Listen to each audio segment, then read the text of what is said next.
بسم الله الرحمن الرحيم.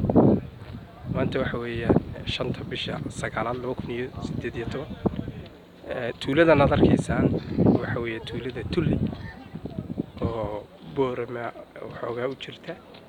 waxaan qiyaasayaa in ay waxay u jirtaa haddaan eego aniga boorka Telesom adeegsanaya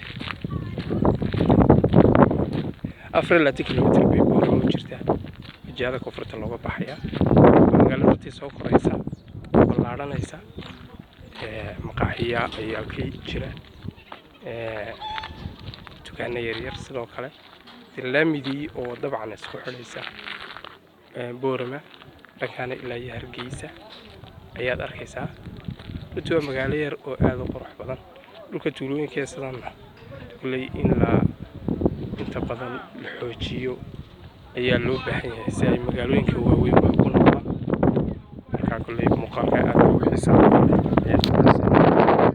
saaxiibkii marxal Daawi Cumar injineer Maqone oo jeclaystay maqaalka inuu la wadaago.